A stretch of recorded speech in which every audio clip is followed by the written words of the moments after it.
Do you need good news? We've needed good news, and we've got good news for you. Last week, we went and saw Kyle's oncologist, and we brought up to him Kyle's pathology.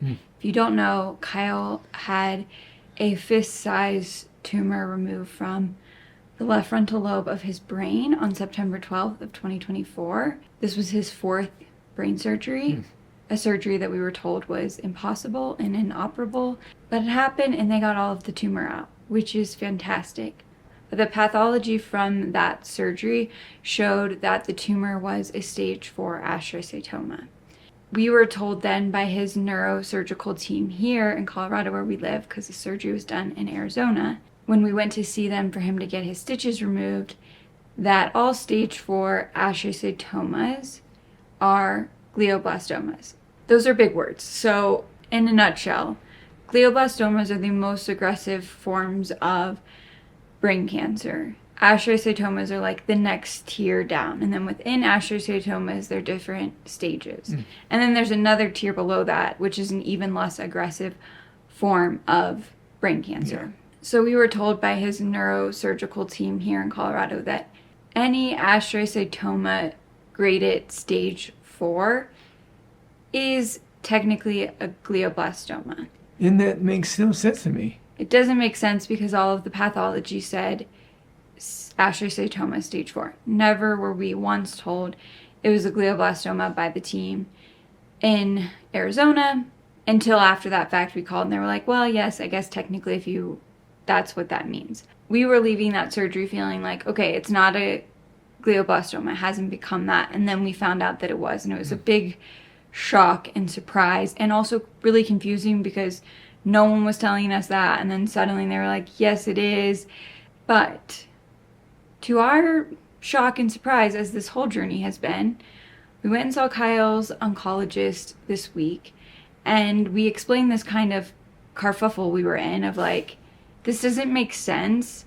You know, Kyle's neurosurgeon here is saying one thing and we're pathology saying another thing. And he printed out this handy dandy little graphic and explained to us that Kyle does not, in fact, have a glioblastoma, just as we thought from the very beginning. And the reason being is that to have a glioblastoma, you have to not have an IDH mutation, which is a type of mutation that happens in the cells that I don't really understand it, but basically it's just a specific type of genetic mutation that is found in the body and specifically in cancers, brain tumors, but I think it can be found in other parts of the body because it's in your cells, right? I don't know. Yeah, that's what I'm assuming. But Kyle's pathology shows that he does in fact still have an IDH1 mutation. So this little flow graph would point you down here, which would make it an astrocytoma. And they changed this grading scale recently, and there is now what is an astrocytoma stage 4, but isn't a glioblastoma. So this makes a lot more sense why we weren't told it was ever glioblastoma, because it never was. We asked, like, why were we being told different things? And he's like, the problem is that surgeons aren't necessarily receiving the most up-to-date information in regards to how pathology is done because they're not treating the patient after the fact. The oncologists are the ones that are treating the patient, so they are the most up-to-date in that sense of how pathology is being run, and now it's being run on this molecular level, testing for these mutations that determine these grades. So yes, it is an astrocytoma stage 4. It was a stage 3 in 2016, so it has progressed, but it is not a glioblastoma, and that is a really big win. So those are a lot of big words, but in a nutshell, this is really good news that he doesn't have a glioblastoma. Yeah. And he has the less aggressive, but still aggressive type of cancer. So, good news, good news. We're still waiting on the CARES report, which will give us a lot more details into what this tumor is in so many different areas, but hopefully that will come. It has now been going on 5 months since Kyle had the surgery. So we will wait and see. Hopefully that comes soon. The same day that we found out this good news, Kyle found out that... What? What'd you find out? I don't know. The best news that you're so excited for. So excited that you forgot. What are you the most excited for right now? That you're gonna get to do? Oh! Drive! Oh my gosh. I love driving. Oh my gosh. I've been able to drive for 2 years. More than 2 years. So right before we got married in 2022, Kyle started having these seizures, and so he wasn't able to drive. And then the law in the state of Colorado is if you don't have a seizure for 3 months or more, then you can resume driving. And he would like just be on the cusp of it and have a seizure. Yeah. Which is great that like it would happen that way. He didn't start driving. But since August of 2024, Kyle has not had one seizure. They got it out for the last surgery I had, which prevented Speak with intent. prevented it from pushing on my midline, which Since they removed that tumor, it's stopped the seizures, which we were told is a very likely possibility because of where the tumor was in his brain and what it was pressing on was likely what was causing the seizures. And that seems to be the case because at this point in time, if we look at like the pattern of the last 2 years, he would have had a seizure by now. Yeah. And he hasn't even had like these tiny little episodes that he was having where it was just like loss of speech for a moment or like a small like little head bob. Yeah. Nothing. Since Nothing. before surgery. So he gets to drive. Yes. His oncologist said, get your occupational therapist to do the testing to see if she feels you're capable and she feels confident that you can drive. He finished the test this week and she cleared him. Oh my gosh. To drive. Oh my gosh. So very, very exciting news. He has like a couple stipulations. He can't drive at night. Yeah. He can't drive if he's tired or fatigued because he's just not all there. Yeah. But he has telltale signs if he's tired. So telltale signs. Telltale. Signs that he is fatigued because I can hear it in his speech. Oh yeah. So I have to be very on top of that. Like I can tell you're tired even if you don't think that you're tired. Your brain is tired. Yeah. He's not able to go like long distances for a while. Yeah. We have to start like just in a parking lot and like learning how to drive because we've since bought a new car that Kyle's never driven. It's the same thing.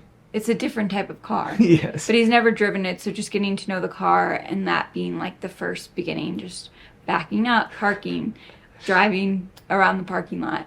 And there were a couple other stipulations. He can't drive at night. Yeah. He can't. Why when he's tired? There was something else.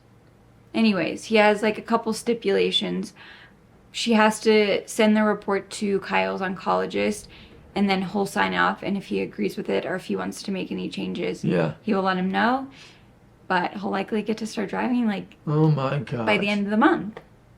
What? By the end of the month? Yeah, which is next week. Oh yeah. It's terrifying for me because I'm so nervous and I think like what's gonna happen. But she's nervous in general. Yeah. Yeah, I'm just a little anxious, Yeah. but I'm excited that he's excited. Oh my god. And I'm excited to get to be a passenger princess again because I don't like driving. God. I love driving. So maybe we'll get to go on a road trip this summer. Oh my and gosh. he can drive. Ew! Oh my gosh. Lots of good news. Oh, and to just throw this in there, Kyle's having surgery twice in the next couple weeks. Nothing big. He's getting a colonoscopy next week because he's had chronic diarrhea. Okay, I was just not going to say that. Chronic diarrhea since he had E. coli after his surgery. And they just want to rule anything major out. Yeah. Plus, he's of age to do his colon cancer screening. So they're just going to do all that. But because of his health history, they're having him do the surgery in the hospital. What's that?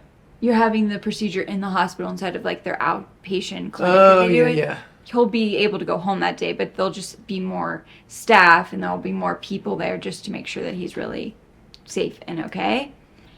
And then he's also having surgery on his head.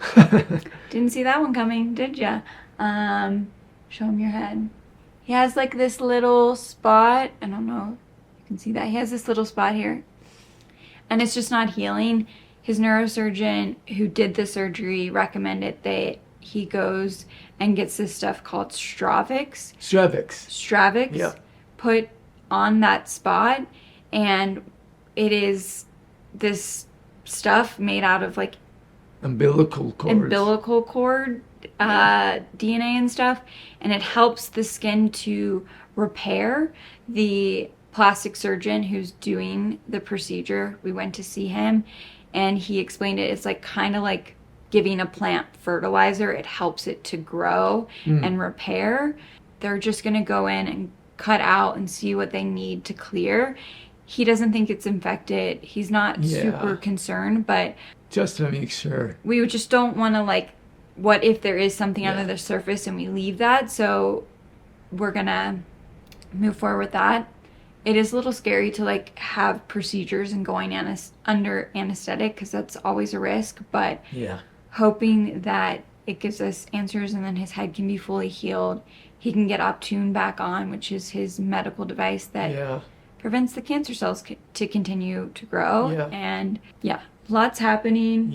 Oh, and then we're going to Duke in North Carolina, hopefully, in a month and a half to get an opinion from a highly, highly recommended neuro-oncologist that multiple GBM patients that we spoke to go and see. And they're doing a lot of interesting things out of Duke that just aren't being done at other facilities that Kyle might be eligible for in terms of treatment, because he hasn't been utilizing any treatments other than the gamma radiation seeds that are implanted in his head.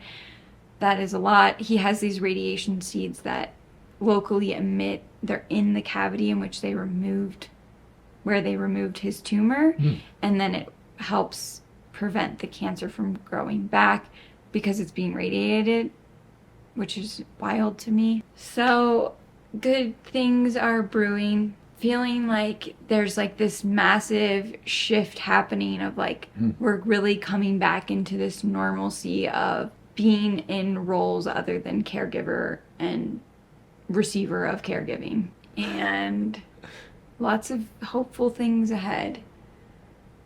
I got to drive again. He gets to drive again. He doesn't have a glioblastoma. Oh my gosh. And it just feels a little surreal. We talked to a couple patients, and we also talked to his oncologist about this, but really looking at and being in relationship with Kyle's cancer, because it is still there, because there's a small tumor in the cerebellum, is can we approach this as just like a chronic illness? Like, our hope is that one day it will be healed, but for now, can we just treat this as a chronic illness? Because that's really how it's just continued to present in his life, which we are beyond grateful for, that he's still here, still kicking, still being annoying, still laughing. And the cerebellum one is shrinking. It is shrinking. Well, it's been stable, but it did show some shrinking over the last year at one point in time. But since that, it's been stable at that slightly shrinked place. So hopefully this good news made you feel happy, because we've been happy with this, even in the face of everything that's happening in the world. Holding on to the joy, holding on to the hope, and just finding celebration for these like little but really big moments and milestones. God. We love you. We hope you have a truly beautiful day. And I'll see ya in the next one. Bye.